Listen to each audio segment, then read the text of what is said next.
Welcome to another episode of Creative Leaders Unplugged. I'm Morgan here with Arna, and today we're talking to Colin Skelton. He's many things, a traveler, a creative, and also works with a lot of theater and applying theater, facilitator, embodied design. What else am I missing, Arna? Yeah, no, he's many things, and to me, actually, the main thing, something I've learned from him. I've known him for quite a while, and what he really brought to sort of to the community of design thinkers and sort of designers and that community is embodiment, sort of this take the your whole self. It's not just your brain, it's not just your rational bit, but and I kind of, which wasn't per se a new thing, but it was something he was able to really create a language around that, and with his experience in theater and all the kind of all the also his experience with Japanese theater, and he brought this kind of this idea of ma, and there's all these philosophies. He has a very deep knowledge and experience in all these different philosophies. So he brought a language to it, and he brought this. So he was able to say, yeah, we didn't have any language around it. We just kind of knew it as facilitators and people who were maybe a little bit of experience with theater. We knew it was there. We knew embodiment, bringing your whole self, and it's not just your body's not just a vessel for your brain. We knew that, but he came and he had a whole language and a whole, deeper knowledge and yeah. So to me, that has been extremely valuable, and I've learned so much from it. Liberating, and I think I've said that a couple of times in this podcast. To me, it was always liberating. Like, oh yeah, see, you're like, oh yeah, I knew that. Yeah. My body is more than just my brain. I knew it. Yeah, right. I knew that, but I didn't have the language, the words, or the proof, the evidence. And yeah. Yeah. And also, and what Go ahead.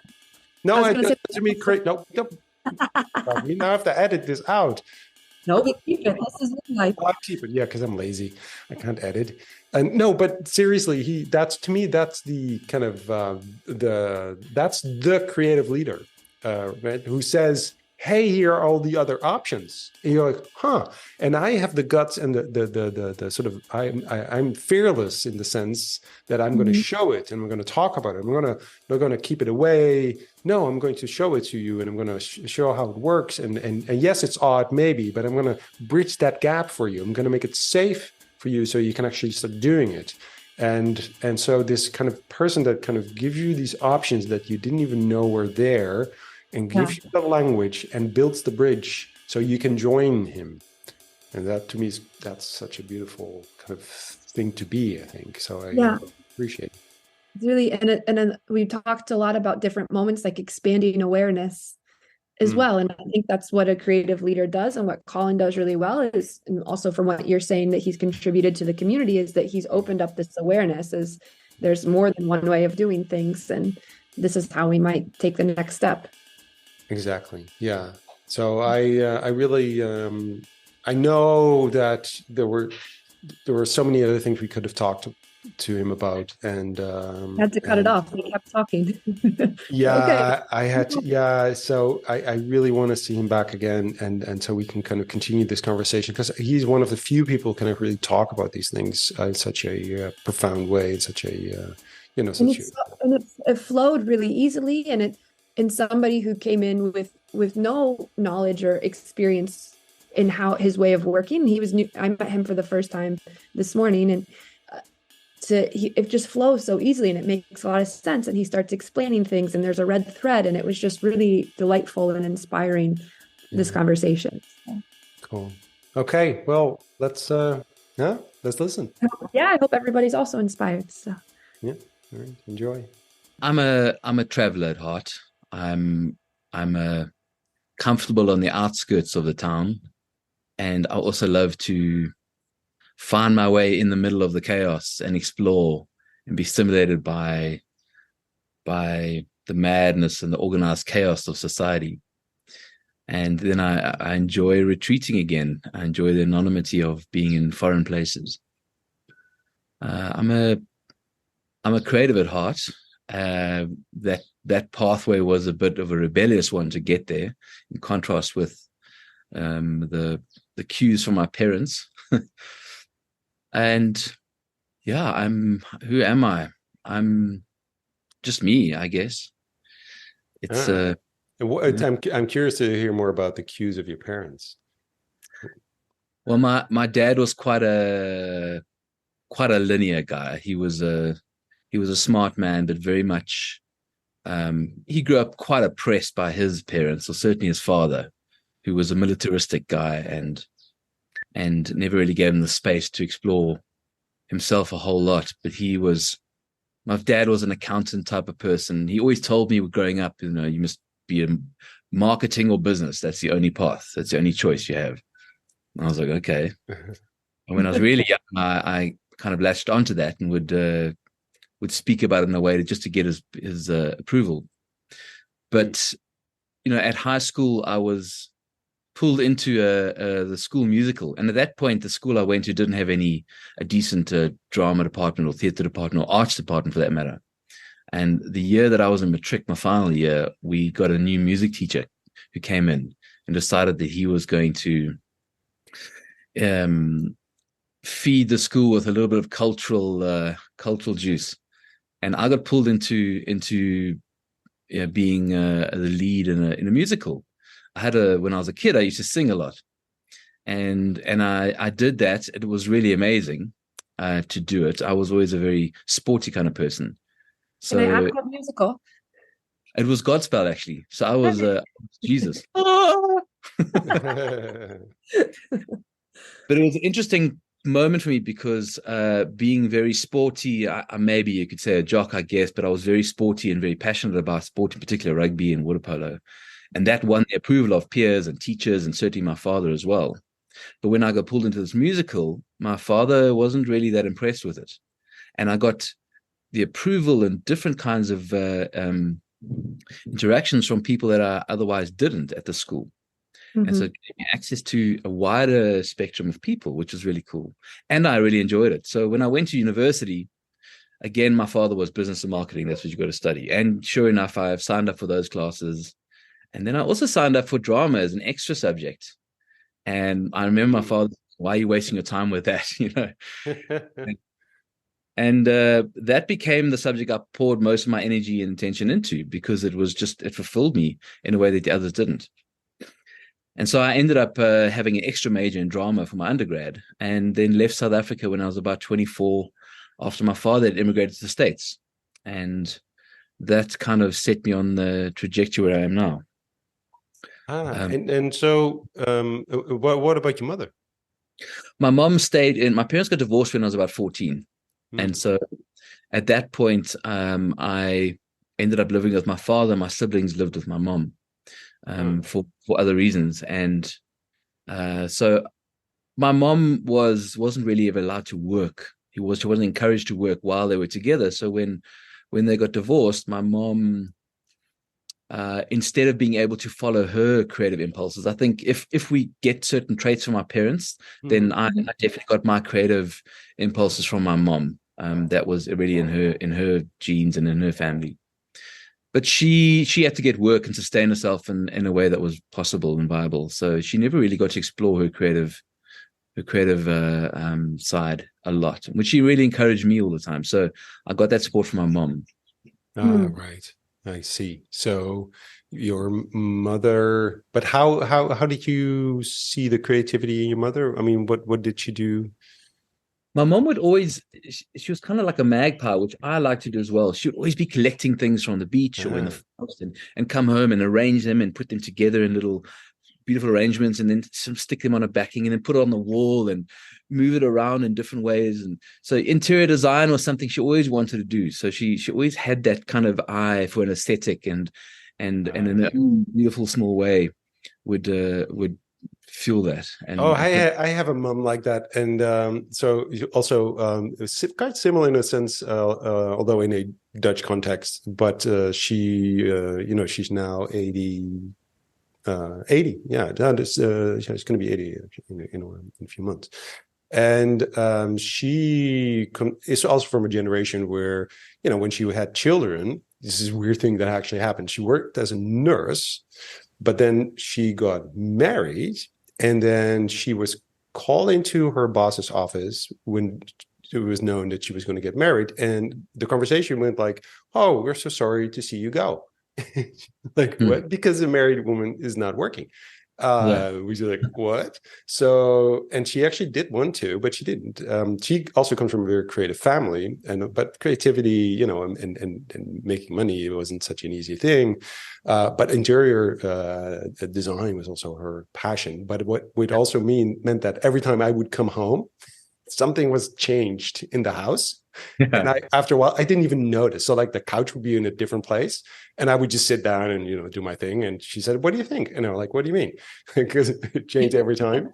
But it's kind of, And she also never was able to really, she did some creative work, but not like, she didn't really kind of reach her potential, if you know what I mean. But it's kind of kind of like you make do with the materials that you have at your disposal, I guess. Yeah, exactly. Yeah, just go and she still does actually do some painting, and but to me it was an example also, and maybe I don't know if that's for you the same, that I look at my mother and think, she didn't really get to that kind of really, use her creativity and make a life out of that. I don't want that.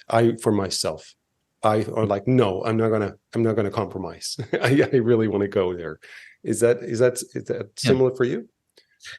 Well, I think so. Definitely. I agree. The same for me with my mom. I see my mom never got the chance to fulfill her creative potential and to explore her creative side. And I think we're lucky in our generation that we're able to be liberated from the constraints and the fear and the ways in which our parents had to make decisions, or the context within which they had to make decisions. Certainly in South Africa, and there was a set way in which you fulfill the role that you have and been prescribed as a mother or a wife or whatever.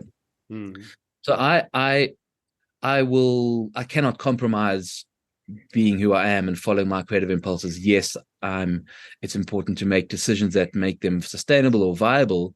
When I came back to South Africa, 15 years ago, for example, off the back of all these incredible theater experiences, I realized that I came back here and suddenly was filled with the fear of being a starving artist, because the way people sustain themselves in South Africa and the possibility to sustain themselves in the ways that I was doing in Europe didn't exist here. And so that fear of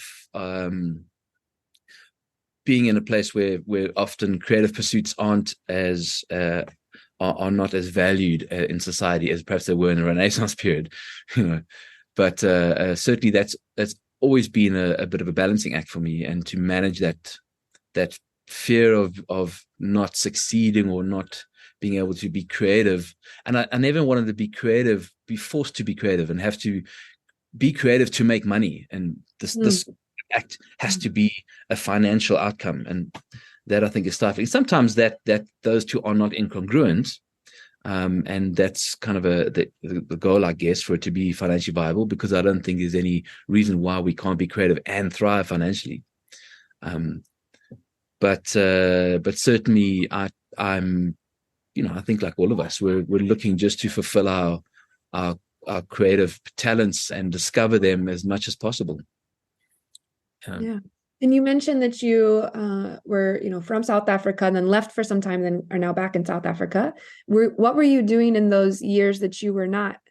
Well, my father actually immigrated to the States when I was, I think, my second year university undergrad, and he moved to Myrtle Beach in South Carolina. And you did that accent very well. Yeah.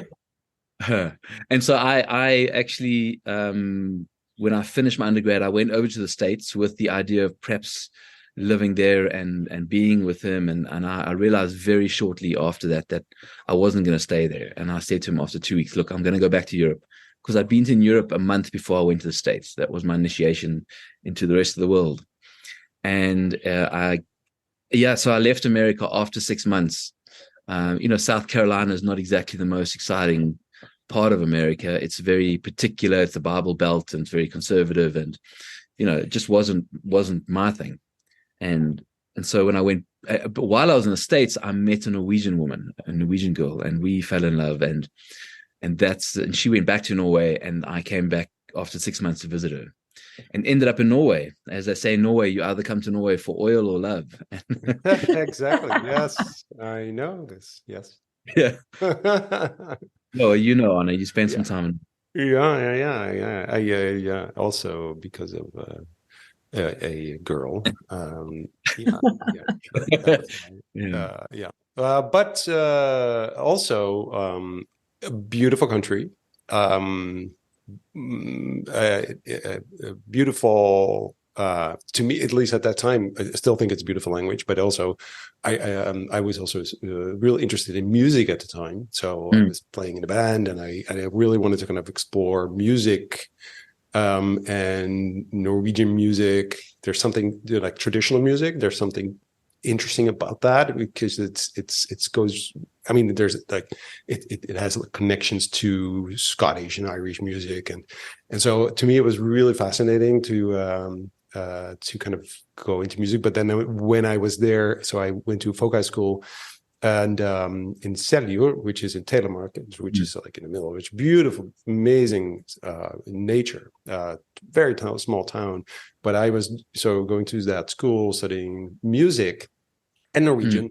But then I saw other kids who also were at the school who were doing something else, and they were doing friluftsliv, outdoor sports and stuff like that, and they would come back with the Huskies dogs and going to the mountains, and I was like, what am I doing? Like, what I want to do what they are doing. So I switched, and I thought, no, I'm going to kind of learn how to navigate in the mountains. That's what I'm going to do. So to me, Norway is a country which I'm not used to as a Dutch person. It was my first kind of experience of being in a country where you could get lost completely. Yeah, like, and no one will ever find you again, because there's only like 4 million Norwegians in a huge country with mountains and, nature. And I was like, I could just walk up, this mountain and just keep walking up north. I won't meet anyone, and I will never be found. Yeah.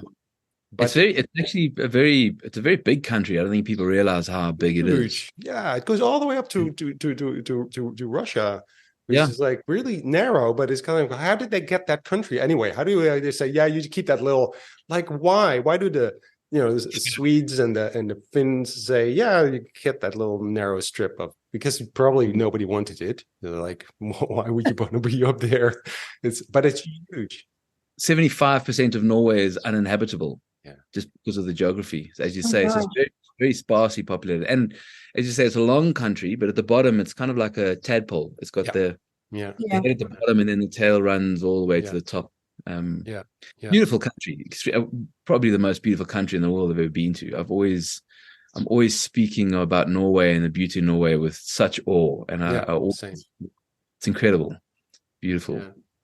But we, so the difference between cultures, and before I press record, we talked a little bit about this. I'm really interested in the fact that, you started, living in Norway for a long time. So my experience in Norwegian as a Dutch person, which is also not the same as a South African person, obviously, I thought they were very difficult to how to say that, to become real friends. So I was at a school, I lived at the campus, and so there were like 80 students, and I think 60 were Norwegians and 20 were people from all over the world.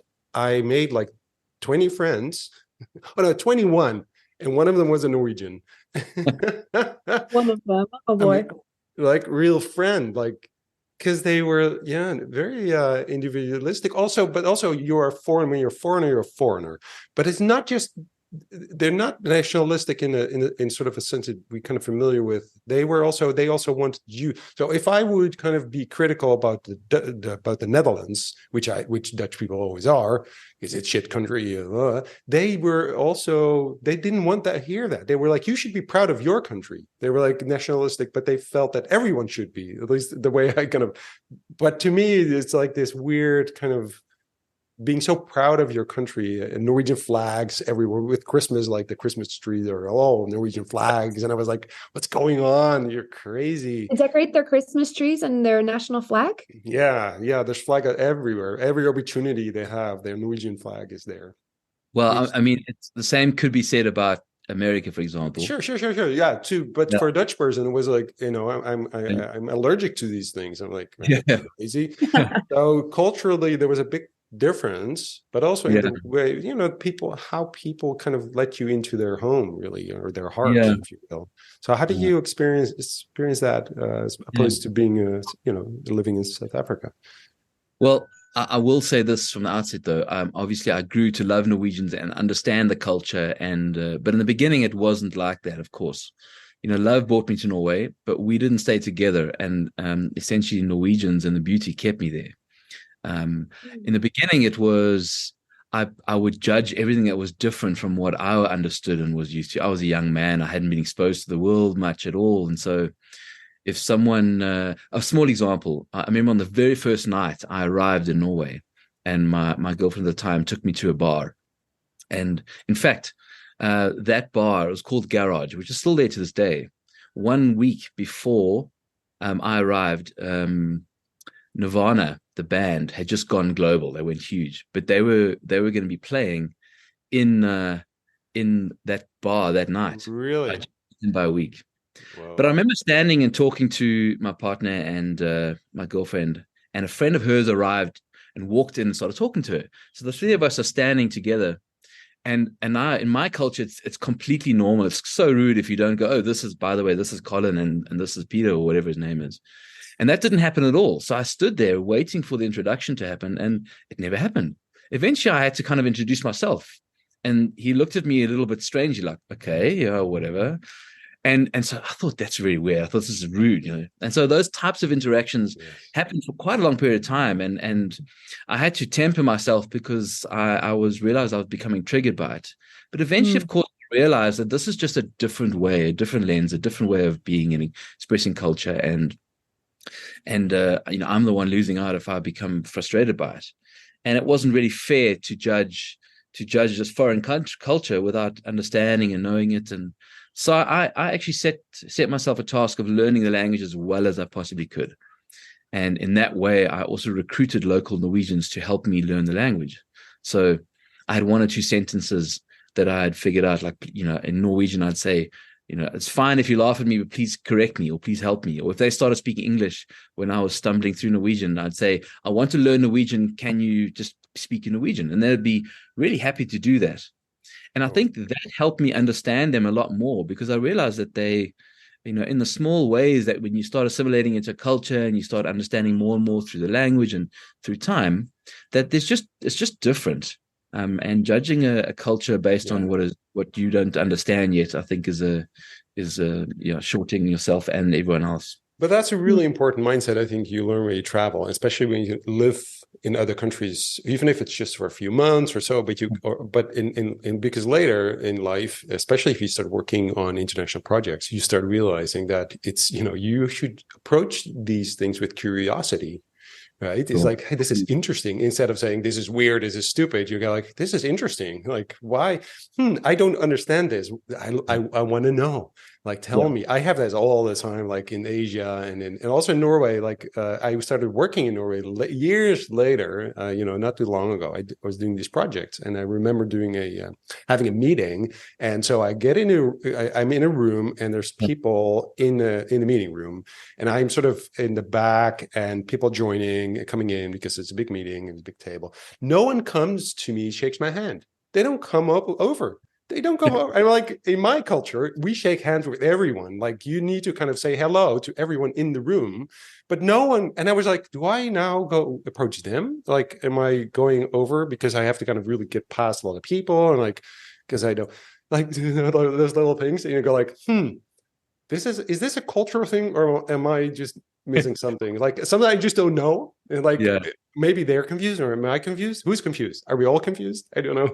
So I kind of learned to kind of be curious about that, and then try to find out and just ask. So like, is this something that you do? Or is this normal, or am I? Oh, it's really interesting. That's fascinating. Like, but being sort of, being lost in translation, kind of, right? It's such a great place to be as well.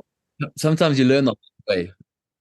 I remember once I went to a bar right in the beginning, and there were 5 or 6 people that were all friends. And in South Africa, if you go up to the bar, it's normal. You buy around for everyone. Sure, everything's cheaper in South Africa. Yeah, exactly. Buy around. You don't just go to the bar and buy your own beer and come back and everyone goes. So naturally, I'm doing the calculations. Like there's 5 or 6 people. I've got just enough money to buy everyone a beer. That's fine. They'll all buy me a beer later. So I go to the bar, buy around for everyone. And first of all, I ask, who wants a beer? Yeah, I'll have one. I'll have one. I buy 5 beers, give it to everyone, and then I'm going, it's fine. Everyone will buy me one later. And the first person finishes their beer, they stand up and go to the bar and buy their own beer and come back. I'm like, okay. Yeah, exactly. Go and buy their own beer. No one buys me a beer. Now I got no more You're money. broke. Last time I do that. Exactly. Yeah. So Morgan, I'm pretty sure you have some experiences. Yeah. No, I was going to say, I was also like, because you mentioned the being lost in translation, and there's also kind of a beauty in that, because you're not expected to know all of the cultures or all of the customs or traditions, right? Like, okay, yeah, sure, you ended up with maybe some less beer that night, but then you could still, there's still some beauty in saying, hey, I'm new here, I don't fully understand. And I think that's what I also really love about being in a different culture, is that I can always, in a way, fall back on, okay, well, I wasn't born and raised in the Netherlands, so of course there's still going to be things I don't yet understand. And I also really appreciate that about traveling, because it kind of gives me a little bit more cushion to be myself in a way, while also interacting. So also what you mentioned about the being on the fringes, but then diving into the chaos. I don't know. There's a nice, that's what I really love about traveling and being in new cultures. So. Well, travel gives you a different options, right? And it gives you sort of first of all, shows you that your way of thinking and is not like it's not common. It's not like everyone sees the world the same way. Your reality is not everyone else's reality. And so this idea of options, like, oh, this is also, you can live like this too. You can also act like this. It's not the same everywhere, and it's still their reality. And so it breaks kind of down your bubble, if you will, which sometimes is really uncomfortable, because you're like, you are lost, and you're like, but if you then approach it with curiosity, if you have that opportunity, at least, you go like, I'm interested. And to your point, Colin, so asking people to teach you, I've learned that people really love to do that. If you are saying, I'm curious about your culture, but I don't know, can you teach me? Or your language, can you show me? Can you teach me? People actually love that. Yeah. And I love what you said, Morgan, as well, about traveling to foreign places, especially if it's an extended period of time with an opportunity to kind of sink into the culture a little bit. I love that feeling of anonymity, where I can create myself, I can present a version of myself and explore that. And no one has any expectations of who I am or what I do. The extreme of that is I could just completely fabricate who I am. But short of that is I really love exactly like Anna asked, who are you? Like, how do I present myself to this person who has no idea who I am, knows nothing about my culture? And that was always interesting, because I began to, and more and more I traveled, began to explore and discover different versions and aspects of myself. And I think that's what travel does, is it exposes us to external differences and different cultures and different permutations of the ways in which people organize themselves and live. And I think it's an education that can't be replicated, really. And I think it's a dynamic, because of course I have a friend who who hates flying, so just says, I don't need to travel, blah, blah, blah, blah, blah, Yeah. and is a bit grouchy about traveling, but just says, oh, I'll just watch a lot of movies and go to museums and have great conversations with other people in town and learn how they live, which can also bring you new insights. Oh, you can do this with your life, or oh, you can live like that. But I think also in that combination with being able to reinvent yourself, I think that's a really powerful duo there, right? Because you can go on a trip and say, okay, this time I'm going to be the really quiet, observant Colin, or maybe this time I want to be the really outgoing, performative Colin, or yeah, no, exactly. I think it takes it's easy to be comfortable and by yourself in a place that you're familiar with at home, etc. But to find yourself in a place that's anonymous where you don't know anyone, suddenly to be confronted with maybe the feelings of insecurity or loneliness, or these types of the extremes of the emotion, the human condition, I think is quite exhilarating actually. And I also don't think that traveling needs to be for everyone. I think as you described, for some people, if there's an impulse to travel, I think it's worth exploring it. If there's no impulse to travel, then that's perfect for where you are as well. There's a lot of traveling that can be done I can walk around my garden and travel the whole day and discover things that I've never seen before. And yeah. But certainly travel's been a big part of my life, and I'm so grateful for those opportunities, especially while everyone else was building a career. I was trying to save up for my next air ticket. And you mentioned the different like versions of yourself. Is there one version of yourself that you're diving into more lately? Interesting. The version of myself that I've been most committed to in the last 15 years is being a father. So I have a 15-year-old daughter, and the journey of being a father is amazing. In the beginning, it was really difficult to suddenly come to terms with the fact that I wasn't going to. Well, it was a choice that I made, of course, but I wouldn't be able to just up and leave and travel by an impulse or follow through on an invitation. And that became kind of the habitual way of I was moving in the world. That was the default in many ways. I didn't feel comfortable staying in one place for far too long. Suddenly becoming a father was a whole nother aspect of myself, and actually became a very rooting, grounding experience for me. In retrospect, probably very productive, and I'm grateful for that as well. And so with that, with my daughter becoming a little bit older now, I'm starting to go, that Colin that I used to play with. And I know I've seen aspects of him here and there, and yes, he's still alive, but starting to kind of give wind a little bit to that flight in some way. Yeah. I recognize that. My daughter it's her birthday today. Actually, she's turning 17. She's 17 now. Happy birthday! Yeah, which is What's her name? Julia.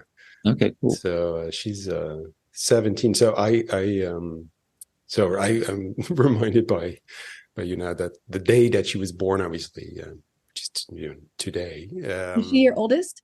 Yeah. Okay. Yeah. So I have a son. He's 11. So he's yeah. So sorry. I was thinking like when you have kids, things change obviously on the practical side as well. There's but it's the same with like we have a dog. It's also like, oh my God, he's going to be with us for at least 15 years or longer. We need to walk him every day. This is a mistake. But kids, it's not a mistake, but it's still like, okay, you need to take care of them, of course, which of course I want to, but at the same time, like you said, it changes your life, the pattern of things, and also the things you want to do. So the balance changes, but learning about yourself, that's not a good reason to have children, by the way, just to learn to like learn more about myself, but it happens. I remember. So maybe do you have that same experience? So the way I experienced when my daughter was born, I remembered she was born, and then right then at that moment I was a dad. I don't know, something changed. Like it was like boom, it was a baby. They gave she was born in a hospital, which in the Netherlands is not, it's not because my son was born at home. We do these home births, which I do not recommend, by the way, because it's like, why do we like? Well, it was happening. We're like, why do we do this? This is go to a hospital, please. No, anyway, my daughter was born in a hospital because she was late and she didn't want to come out, and she still is, by the way.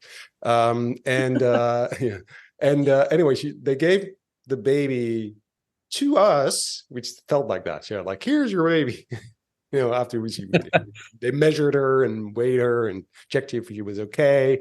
We got the baby, and then they just send us home, and we're like, are they just let us go? They're just going to let us go with the baby? Like, I don't know. I think Where's the manual? Yeah, where's the manual? Oh my God! Like, they What just. now? Is someone going to, join us, or like give us some training? It felt so vulnerable, so fragile. It was so fragile, and it was such a hot day. It was the hottest day of the year, and we learned that you have to kind of have like you had that little hat on and blankets and keep the baby warm. But it was like really hot that day. We're like, are we still doing this? I don't know. This is too hot? I don't know. She can't talk. No clue. We're completely lost. But that feeling of like, oh, there's this little being and it's so fragile and all of it. I know it switched something in my And of course, you mentioned as your daughter was born, but I think for women there's 9 months of being being inside of them with everything. It's preparation for a woman in a way that a man doesn't have. No, I can't. It's not tangible. And as soon as that baby is born, something clicked and shifts exactly as you described. You're like, I have to do something now. I don't know the clue what I'm doing. Still don't know what I'm doing, but yeah. You've been having the baby in your belly for like so long, and now I'm like, you take care of it. You know what to do. It's true. It's true. I can't use I think for men, you can't imagine how that, even the possibility is even like that it could be like a being inside of you growing. Anyway, it's such a weird thing. But anyway, now they're growing up. They're becoming teenagers. Which also changes things. And I tell my daughter, like, every time we have an issue, which happens quite often nowadays, because she wants to be free and do things. And I'm like, no, you're my little, I have to protect you. You're like, don't protect me. I'm like, but that's my job. So I keep telling her, like, I don't know what to do. You're the first teenage daughter I have had. I don't have that experience. I've never been a dad of a teenage daughter before. Yeah. How do I know? There's no manual. There's books, but they don't tell me really what to do in the kind of at the moment. So I'm so, sometimes really lost. Yeah, I kind of feel at this age, she's now a teenager going on 16. My role is more to, certainly as a dad, is just to be the sort of soft padding on the edge of the room. And let her play and run around and bounce around. And, I'm there if she gets to the edges and needs a little bit of support. And it's a critical role, even though I'm not affirmed or acknowledged as much as I'd like to, The hugs are not as forthcoming, but that might shift again. Yeah. That's a nice way of putting it. Yeah. I try to do the same. Yeah. No. And Arna, because you have 2 kids, and Colin, you have 1 daughter? I have 1 daughter, correct. Okay. So Arna, you mentioned like, okay, this is the first time you're being a father to a teenage daughter, but do you notice then like the same milestones? And of course your son is very different than your daughter just because that's how humans work. But do you notice that you feel a bit more comfortable then with some of the things because you've already experienced them before? Well, so my daughter, this happens like probably every week. My daughter will say, when I was his age, I was not allowed to do that. I'm the oldest child. We're the great experiment. It's infuriating. Yes. Yeah. Yeah. For sure. Yeah. Isn't it? Yeah. It must be like, but even being aware of it as a parent, it's and obviously because he's a boy, she will say, "Is it because he's a boy?" And we go like, I think so. I don't know.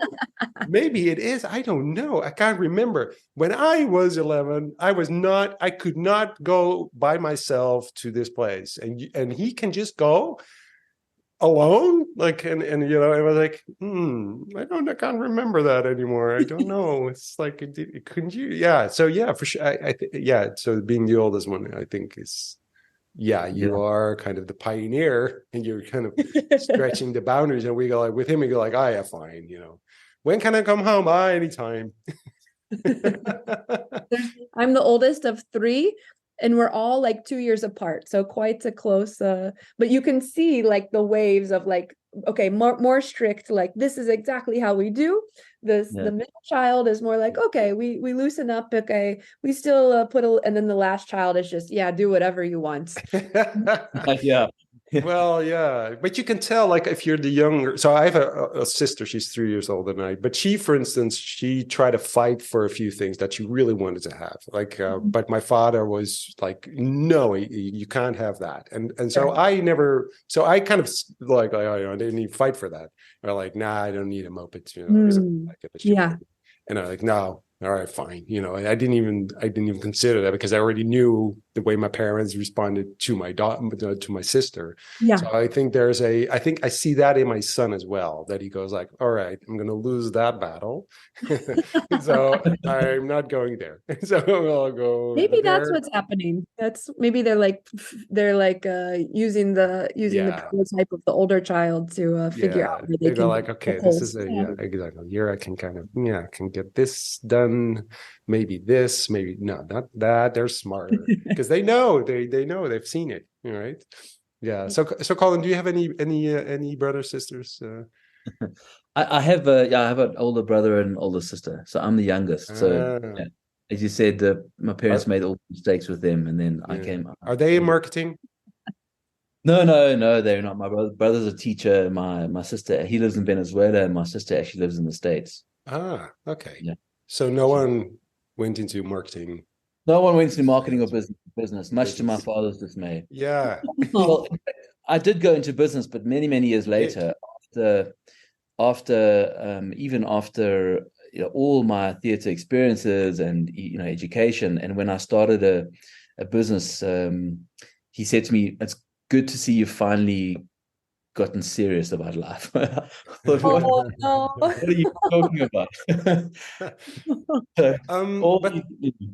Tell me about your theater experiences, because I think that's been that had such a big impact on who you became or who you are now, right? So your theater, I think, if I think about you, theater to me is like a big thing. Like that's so connected to you in so many different ways. And I'm not meaning literally the theater and being in a play, but just theater, storytelling, that kind of and having, and also your stage personality, your the way I think you position yourself as well, at least the way I see you. The theater in a bigger sense is such a big part of who you are.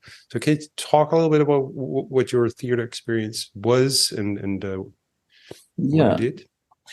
Well, as I said, I left South Africa with an undergrad in industrial psychology and business administration, and then with drama as an extra major. And wasn't quite sure where I was going to go with it, what I was going to do. Went to the States, and then ended up coming to Norway. And then I began to pursue an interest in theater in Norway, which kind of fell through, and I lost interest for various reasons.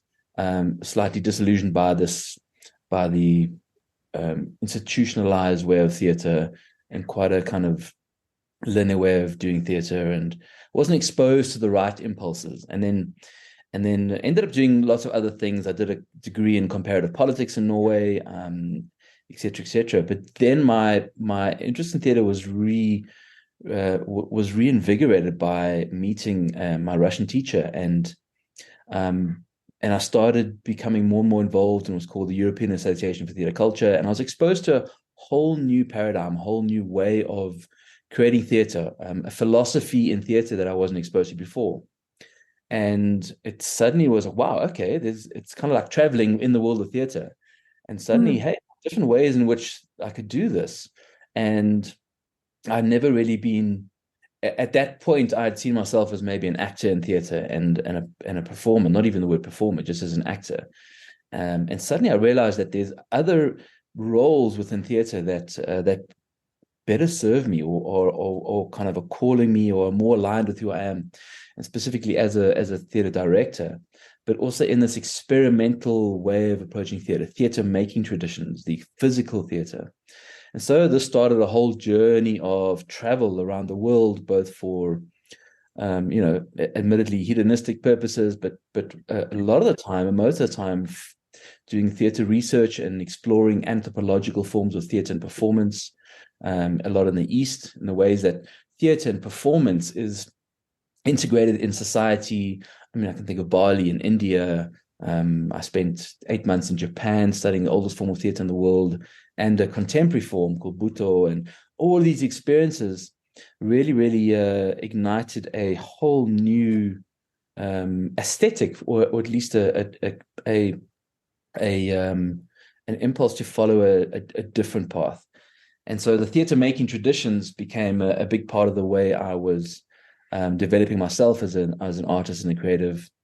I very influenced by the Russian approach to theater making. I remember my teacher talking about there was a story he told how at the time, you're saying 80, 90 years ago, the director and producer in theater didn't exist yet. And the performers, the ensemble, had the responsibility for the whole theater making process. They held all the autonomy for creating the roles, the scripting, organizing the rehearsals, for the directing, for creating this performance and manifesting on stage. And then the director and producer were invented. And in the East, not in the East, sorry, in the West, he talks about how a lot of ensembles gave away and actors gave away their autonomy to the director and producer, and these roles were elevated. And suddenly you had a breakdown of the ensemble, and these individual actors would go to directors and say, please hire me, please hire me. Whereas in Russia, that didn't happen. The director had equal status to performers, and performers held their autonomy. And more importantly, the ensembles remained cohesive and held their autonomy. And so directors would come to ensembles and say, please hire me, please hire me. And so directors but the performers also were responsible for exploring and discovering and coming up with ways in which text could be interpreted. And that happened by themselves. When they came back to rehearsals, it was to show and share what they discovered, not the director saying, let's do this now, do that. And so a director's role became more of a facilitator. So there was this blending of facilitator director. And in the theater making process, 10% of what happens in theater is on the stage. There's so much that happens behind the scenes and in the preparation, in the ways of working, the training of the instrument. And so this blending of director and facilitator really caught my attention. And when I returned to South Africa with the intention 15 years ago to consolidate these years of travel in a master's, which I did do, my kind of intention was to explore where this blending of facilitator and director would take me. In fact, the day that I was standing in the queue to register for my master's in dramatic art in Wits in Durban, I called my girlfriend at the time and said, look, I'm standing in the queue now to register. This is the final day. If you knew you were pregnant, would you still encourage me to register? Because we were waiting to get the results. And I registered in that night.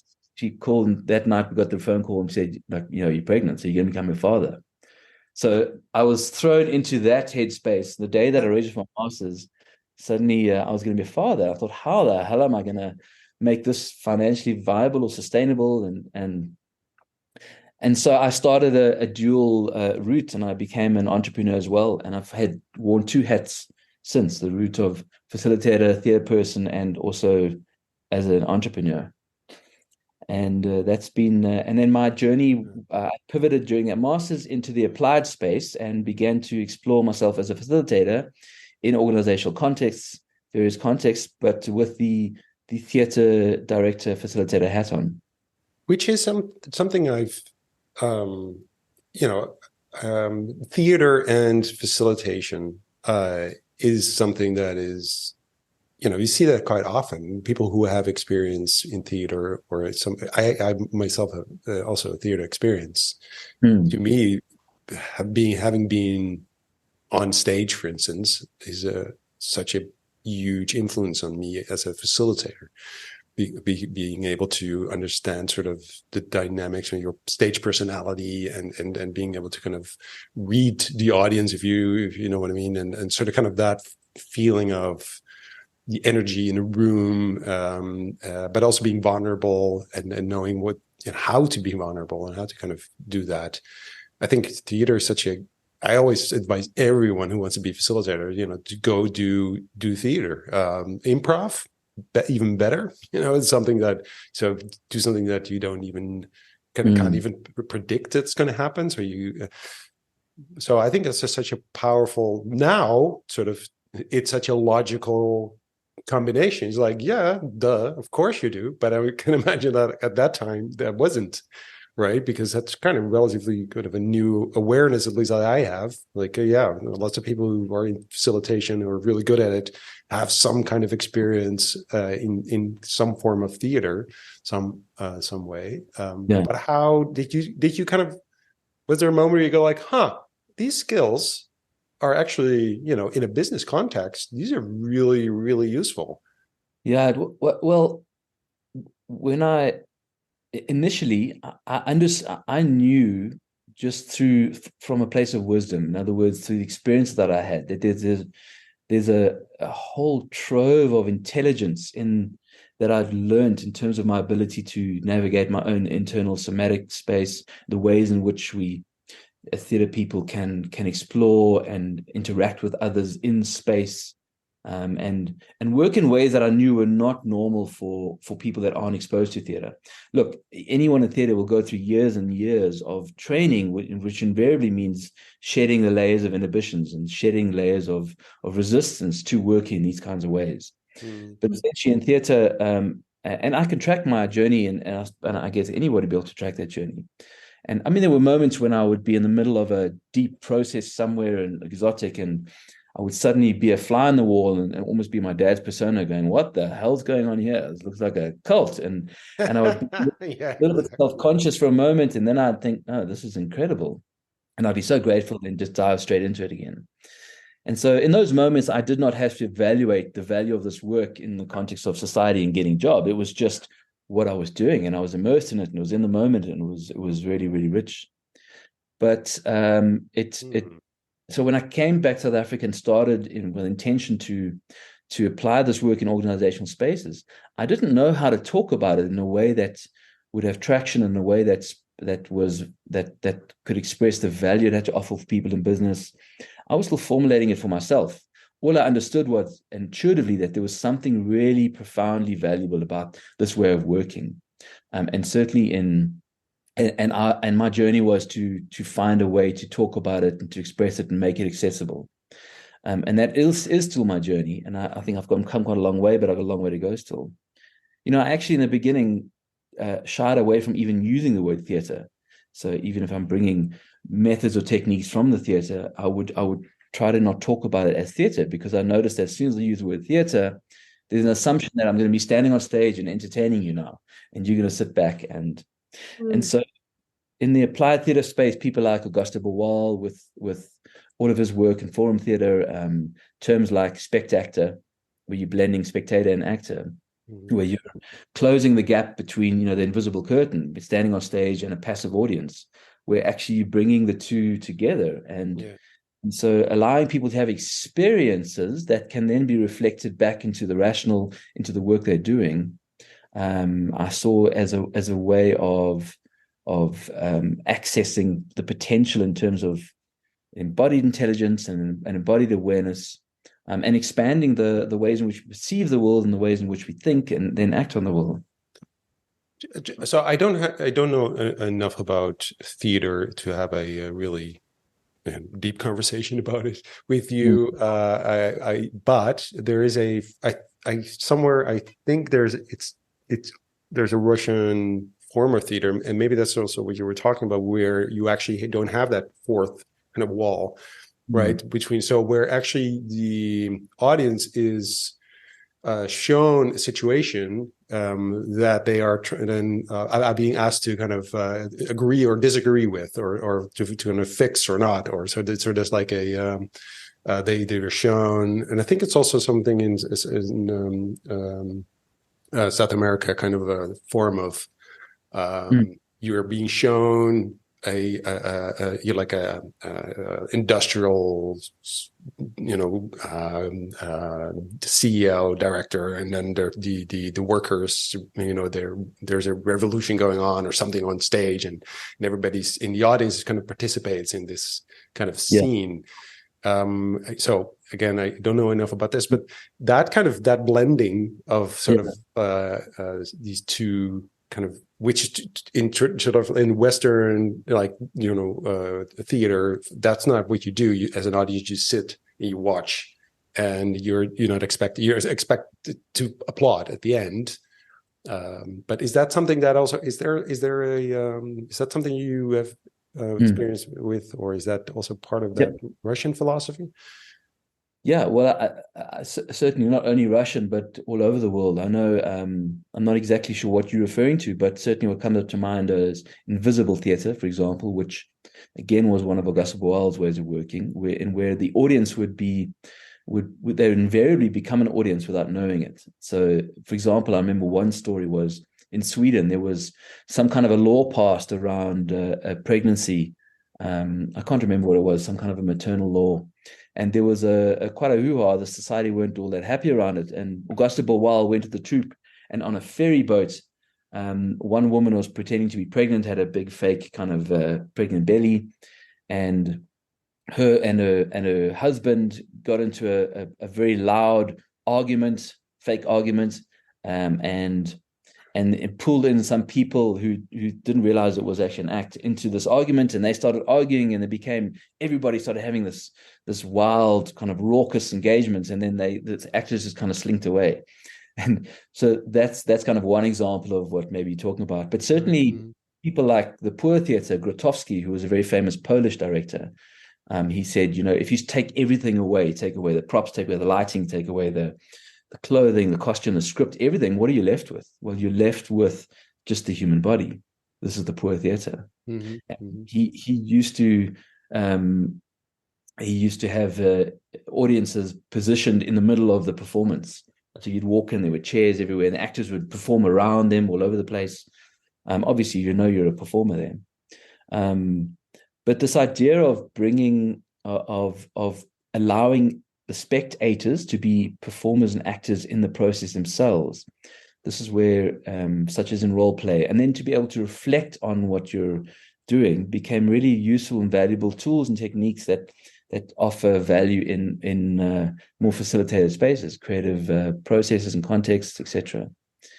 And so I think, theatre reflects life, it reflects society, and the ability to reflect our conversations through performative methods and means, I think is extremely valuable. This additional lens. Performance studies has become an umbrella term, a genre of studies under which theatre is one, popularized by Richard Schechner from New York University. But to seeing the world through the lens of performance, and that's been really useful for me. Everything is a performance, actually. When we're standing on a stage, when we're interacting with our friends, if you go to a cafe and you sort of just hang out in the periphery and observe people and see them as a performance, something really interesting happens, because then you start to notice the way people carry themselves, their physicality, you notice their smiles, you can start reading into their interactions, you can read into how close they are, how familiar, what kind of, you can make assumptions about the affections between them, and there's so much that we can read through that lens of performance. And I think that's what theatre offers as a complement to the more rational ways of perceiving and being in the world.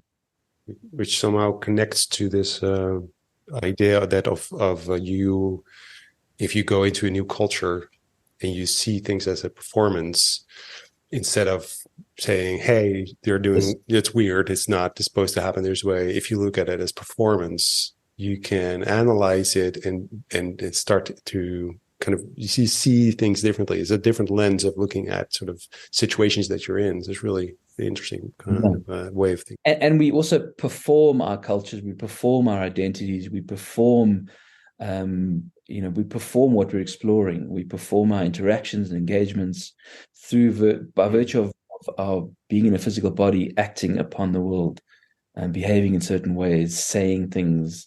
And so everything really is performed. And I think it's a really, it's kind of like, putting on one of those 3D glasses at the cinema, and you put on these completely new lenses and frames, and suddenly the world just pops. I was going to ask, because this is, you can make you're talking about these different lenses and frames and ways of looking, which also gives a really nice space to people, because then it gives them the space to reflect on it. And so did you know, because you also mentioned that when you started this study was the same moment you also put on the entrepreneur hat. Did you start with facilitation and doing these things and bringing the magic of theater and all that it offers to organizations, or did it take you a long time to figure out, hey, these tools would actually be really useful in an alternative context? Well, I'd already been running sort of theater training or experiences with performers and actors, certainly in Tokyo and before. So having creatives or performers in a room and then taking them through these different experiences, these different journeys. And so facilitating those kinds of moments was something I was already doing. I had to learn to dumb it down a little bit, in the beginning, especially in organizational spaces.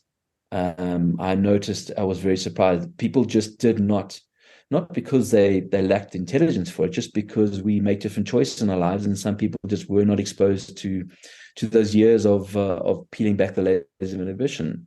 And so sometimes the smallest things would have profound impact on people. And so learning to build those bridges between my own the intelligence that I understood in my own body, but what I lacked to articulate rationally, and where I was coming from, or where people were, is this journey that I've been on. And so different contexts offer different opportunities to do that. And I made, and I still do, made many mistakes around it, and had to kind of continue peeling away those layers of inhibitions and feeling self-conscious and making judgments about myself and whether this work was effective or whether I was just kind of fooling myself, et cetera, et cetera. But I think that will never end. That will never end. I think that is life. I think that is what it is, right? Being able to kind of observe yourself and say, there's something you said earlier, which I'm curious whether it is something that you also feel is true. You said, you at one point you kind of all of a sudden you're flying a wall and you think, oh my God, I'm in a cult or something, and that's your father.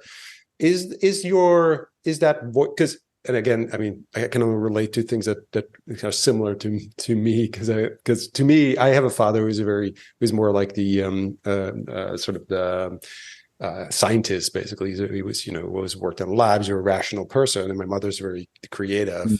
But I have these two voices in my head. I think helps me sometimes to create that bridge, to be so your father being also that voice in your head saying, this might look really weird to people like your father. So you need to kind of be able to bridge that, but if you grew up with that voice, that might help you to recognize that it might be a bit far out for some people. With theater might be a bit weird and a bit exotic. So you can, what you said, dumb it down, or kind of change your language a little bit, so having a more natural ability to have empathy for people who come from a business background, a more linear background, if you will.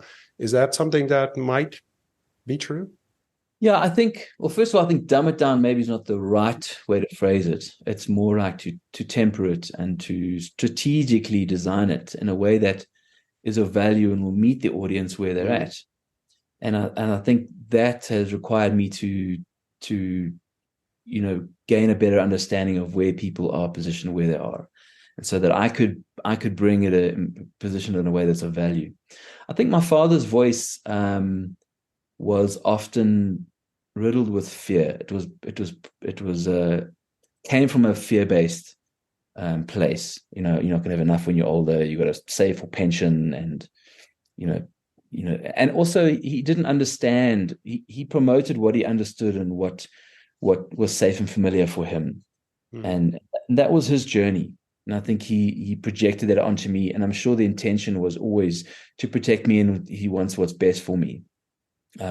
So in a way, I think he kept reminding me that we all have our own journey, and I need to be true to my own impulses and trust that what I'm following is aligned in some way, and not to judge the outcome and judge the success of that based on what my father would judge it as. And that's also, I think, a lifelong journey. But I've come a little bit further down the path, and I don't grapple with those things so more. It's more a case of how to continue framing and molding this work in a way that supports my growth and brings value to people I engage with. What are you doing right now that is, that makes you most happy besides your daughter? But work-wise, what is the thing that you're doing right now that you're most excited about? I'm really excited about, I guess they call it the Extended Mind Project. I'm excited about this idea, this way of how do we extend our intelligence. Annie Murphy-Paul wrote a book recently called The Extended Mind, which was this concept of extended mind was off an article that Andy Clark wrote. Is that we are intelligent beings, but not only by virtue of having a brain and a mind, but our intelligence extends beyond just the cerebral lump. We are intelligent by virtue of this physicality, our living, breathing, sensing beings. And I think that coming from the theater space, this idea of extended mind obviously makes not only sense to me, but it literally makes sense. I understand that gift from theater is that intelligence exists in a somatic domain as well. And building bridges between intellect and embodied awareness, and building bridges between the inside of the box and the outside of the box, and finding ways to grow an awareness of these other domains, of extending our minds beyond just our bodies, but into an awareness of how our cognition is influenced by our environments, by the artifacts we create, by the ways in which we act, by virtue of what we say and do. All these things are a much more holistic sort of an experience of intelligence, and this excites me because it's I think it's a feeling is in a way is a way of thinking as well, and again, like trying to articulate the value of this somatic sensory domain and how it can, not as an alternative to, but as a way of complementing the more rational ways in which we work and think and be. If we want to solve complex problems in the world, we've got to understand that we are beings that live and exist within the world. We're not conveniently, comfortably separated by we live in the abstract, but actually our human beings are made as organic beings, and we live and work in the world. We think in the world already. And I think there's been far too much of an acceptance of the cerebral dominance of the Cartesian notion that the head, the body is merely a taxi for the brain. So these are the kinds of things that I'm playing with at the moment, Anna, and certainly in the context of design thinking, in storytelling, and creativity. How do we unlock creativity in teams and in individuals and in organizations? That's super cool. I'm thinking of the book, The Body Keeps the Score, which is a little bit more about trauma and how, okay, maybe if there's something, it may show up in a physical symptom, right? Maybe your stomach always hurts, or you start to have these physical signs that is really revealing something of a much deeper level. And of course, it kind of has this of course, nobody wants trauma. But I can just imagine if you can flip that and reframe that and say, how can our body also become this vessel and this tool for positive, in connection with all of it? That could be so powerful and so exciting. Yeah, well, this is what we call interoception, the ability to be sensitive to our internal bodily states and the ways in which those are influenced by our thinking and interactions, but also the ways in which our internal states can be managed and therefore influence the way that we then show up and think. But remember, we're also, so those internal states, but we're also physical bodies moving in space and interacting with each other. And the ways in which we intentionally and consciously design those interactions and those physical experiences can and do influence our thinking and the quality of the way that we problem solve and ideate as well. Also our environment, whether we're in a small tiny room or if we're on top of a mountain, we perceive the world very differently. We think about our issues and problems in very different ways. And so if we're confining ourselves to the desk and the chair and small spaces, then our our view of the world is going to be limited by those constraints. So I think that's the opportunity for and it doesn't mean that everyone has to now become embodied and start exploring embodied ways of being, but everyone plays a role. And I think that building bridges between these other ways of being creative and exploring are important, as opposed to just keeping them separate and divided and doing the same thing in the same way and expecting a different result. Einstein spoke about that. But sometimes people go, yeah, we like that. We need to do things differently now. So they start doing things differently, but in the same way over and over again. I don't see how we can build a capacity for flexibility and agility without bringing a more conscious, intentional exploration of our physicality and bodies into and complementing our rational, abstract, logical. I think it's really, for me, this is very liberating, but at the same time, being a sort of a consultant to lots of linear people in organizations where there's often a culture of fear. They don't even have time to think about this, let alone to really act upon it. There's no time, there's no space. They are confined to their desks, their cubicles, but at the same time, individually, the people, they know this is also true. So I always what I find really difficult is that people are within a context. They don't have the space to explore that embodiment. They don't have that. But individually, if you talk to them, they go, yeah. They know there's more than, the brain, the rational side of things, but they are stuck in this system that doesn't allow them to kind of move beyond that. And so, which is in a way really sad, but I do think that also listening to you and lots of other people that we need to move we need to change, we need to evolve, we need to move into that direction. But it's not so much, and I say change, I don't really mean change, actually. I mean being aware of all these things, being aware of how we are, how we live in the world, how we interact, how feelings, our gut feeling, our senses, everything kind of is also true.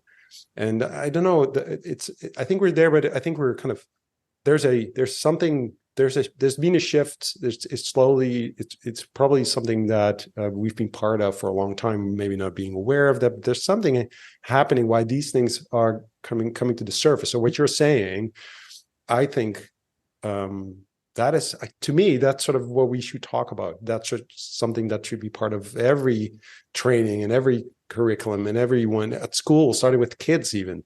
That embodiment, that understanding of the whole self, that is not just, it's just not life is not about math and it's more than that. But So how do you see yourself, like, or how do you see the world? Is there a shift? Is there something changing, or is it just because we are talking about it and then our lens, you know, like when you buy a red car, all of a sudden everybody has a red car. Like when you thought you were the only one with the red car, and then when you had it, you're like, oh my God, everyone has a red car. Is it that, or is there something changing? Yeah, that's a great question. I definitely think there is something changing, because a lot needs to change. There's on the one hand, it's become apparent that some of the ways in which we continue to do things, certainly in education, for example, are stifled. There needs to be a shift. But I also think there's a more of an openness and a receptivity for other new unexplored ways of the world of work. I think that's a good question. I think that as the new generation takes the helm of a lot of organizations, because let's face it, if there's a dictatorial CEO or a boss who calls the shots and he's not into this way of working, then it may just be flogging a dead horse. There's no point in really going there if there's not going to be any kind of if it's just to tick some boxes. But I think that there are more and more people individually in their lives are becoming open to liberating themselves from very fixed mindsets and fixed ways of being. People are exploring in their own personal lives more holistic, esoteric practices, things like breathing, for example. Before that was, that was for the gurus in India, and if you were one of those, then you're on the sidelines. But now, as Gary Vaynerchuk says, the soft skills of yesterday are now the hard skills of today. And more you fall behind in realizing that how our intellect is connected intimately to our physiology, and being in a constant state of stress is not productive for creativity and for collaboration. Hey, who knew? Sorry. Yeah. So I think that as people begin to experience and understand through their own personal wisdom that, hey, well, there's something else here, that opens up an openness to being even more curious. Because assessing and judging and valuing these alternative embodied experiential ways of doing things, but assessing it based on a rational understanding is kind of missing the point completely. So how much allowance? I think often people talk about give yourself permission to take a risk and try something new, but that's not always easy either. That's we're wired in certain ways. We've got habitual wiring in our nervous system is wired to protect us and create a balance and harmony with our external world. But to say do something different and new, our brains don't have the neural pathways to perhaps do and explore things in different ways. And so we need to in some way disrupt that. And that takes practice. That takes the ability to kind of slow down or to just stop for a moment or to become aware of something. And then we're able to kind of start forging new neural pathways, because our lenses and our perceptions of the world, the way I understand it, are embodied in our nervous system, in our neural wiring. Mm-hmm. And so just saying the intention to do things differently isn't enough. We actually need to be co-creating and exploring what this means in reality in terms of our ability to expand our lens of perception, our ability to perceive the world from multiple angles, so that we can develop, so we can grow more pathways of choices to act on the world. Yeah. It almost brings me back to the traveling that you mentioned in the beginning, right? Like getting out there to realize that there's other ways of doing things. And there's this little, I don't know, story anecdote about somebody who breaks a world record in terms of speed for running. And as soon as that world record is broken, the other runners realize this is possible. And so then they just keep breaking these records because they realize it is possible to run that fast. And it's, connecting our brains and being aware and seeing new things. It's interesting, Morgan, that you bring up that analogy, because speed is often a premium. Like faster you go, the faster you can run. Even in design thinking, on the big, you hear this like rapid, the word rapid and rough and right, and everyone go as fast as you can and move as fast as you can. But if you're going really fast, you can see ahead of you very clearly. You can see behind you really clearly. But look to the side and everything's just a blur.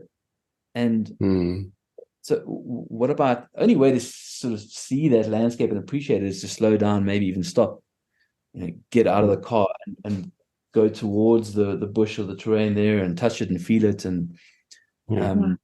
And I think some people can carry on going really fast, but what about this slow lane and building capacities and abilities to experience these Yeah. other emotions? And There's then a really beautiful there's a really beautiful Italian phrase, and I probably don't remember it perfectly, but it's fast is slow and slow is fast. And if you look at also like how, Italy as a culture lives and really enjoys their life, I think there's a lot of beauty and yeah, richness to be gained from that for sure. and the American military have, as they say, slow is smooth and smooth is fast. Oh, And that's so, the phrase. That's the phrase. Yeah. The Italians and the U.S. military, they're like, yeah. So to me, what you're talking about is if you are the one who is creating that space for people to explore these things and to either so giving options. So to Morgan's point, that you show like this is possible, and then people are like, huh. But there are other things possible. So showing people the possibilities there, to me, that's what I would call creative leadership. That you say, "Hey, did you know you could also do this? You could also stop and just look at right there where you are now. Are you aware where you now, what you're doing, instead of that you're just looking ahead of yourself, or go, you can look back, you can look to, so because people are otherwise they're stuck in this, in the system, they're stuck they're stuck in the train and it's riding, and they're afraid to stop the train, they're afraid to get off, because all they know is to kind of stay on that train. Because it's their job, it's their security, it's the thing. And I think there's something changing where that train is not that secure anymore anyway. People are unhappy there. So I meet so many people who don't want to be part of these machines anymore. They want to be part of that. They want to be free and sort of, we had a conversation on our previous podcast about a work-life balance. That is like, what are you talking about work-life? There's only life, and so that idea, I think we're slowly moving into a world where we say, wait a minute. So why are we working? What are we running towards? Right? So maybe standing still, to your point, is actually really important, but am I allowed to? So we need people in organizational structures, or we need to change the structure. I think that we can allow people to actually also stand still and stop and explore and be curious and not just do the trick they've been doing all. They learn the trick at school and they just keep repeating it. Because that's how they get rewarded. So I think there's something changing, and I too think there's something going on which is so interesting, and I don't know exactly where it's going to go, and how to grab. I love to be part of design thinking. Allowed me to be part of that the last what is it, 16, 17, 18 years. I think there's something else now. We need a new story. We need new language, new words, new story. And I think what you're doing with embodiment and I think that's part of it, the newer story. These soft skills that are the hard skills, like emotional intelligence, those kind of things. I think that empathy and that, I think that's part of a new story, a new language that we need to learn to kind of keep moving. Because I think design thinking as a language right now I think it's holding us back, to be quite honest. Mm-hmm. Not the principles of it, because I totally believe in it still, but there's it's being boxed in a little bit. It's being kind of, put a nice ribbon around it, et cetera, to be, to kind of, so consultants can sell it. But I think we need to kind of move on, and we need a new language. I don't know, Colin, does that make sense to you? Yeah, I think what it is about not throwing the baby out of the bathwater, like not rejecting the current status quo, but expanding the domain, the landscape of what's possible, and building bridges between this way of working and this way of working, and so that we have a much broader, wider lens. Yes, we need our rational thinking. We need our mind. It's a beautiful thing, this beautiful brain, but the brain doesn't exist in isolation. In fact, the brain's a lot more unreliable probably than we realize. And we are constantly being informed about the world through our physical, somatic, sensory experience. It's just that it often happens on unconscious levels. If we are able to consciously refine our awareness to a point where we can intervene where it doesn't serve us, but also explore ways in which we can move our body through space, get our physicality going. What is it? Let me find this little quote to Annie Murphy Paul. The pursuit of knowledge has frequently sought to disengage thinking from the body, to elevate ideas to a cerebral sphere separate from our grubby animal anatomy. And I love that. I think our grubby animal anatomy, the closeness of the living organism, is a rich, vast domain of understanding and intelligence and knowing that I don't think we explore enough, simply because we do not habitually do that. If in the theater world that I'm influenced by and that I'm more and more draw from, when people start exploring in theater, they start moving their body straight away. We don't stand around and talk about it. We move first, and then we rationalize, then we frame it in ways that we can kind of conceptualize and drive the creative process forward, not the other way around. Right. But because there's a much wider range in the ways in which we can be creative and collaborate. And I think that dimension is missing. So building bridges between intellect and embodied, bridges between these other disparate ways of working, I think are critical and important. Also, in this age of AI and technological innovation, and we start becoming fearful of it, the robots are going to take over. But AI is an extension of our cognition. We've created these tools, and through this tool, we're able to, hopefully better the human condition. And the opportunity, because AI are going to take away and do a whole lot of the rational stuff that we did before, we don't have to keep up with it. But the opportunity is to drop deeper into our humanity, which is our living, feeling, breathing, sensing experience of being in a body. That's really exciting. We can just be more grubby animal humans. Yeah. And leave the rationality up to AI. That sounds. Let's that be our goal. To be more like the grubby animals. Yes. I really want to thank you for this conversation. We could go on, and we will maybe in another time. But for now, I thank you so much for this conversation.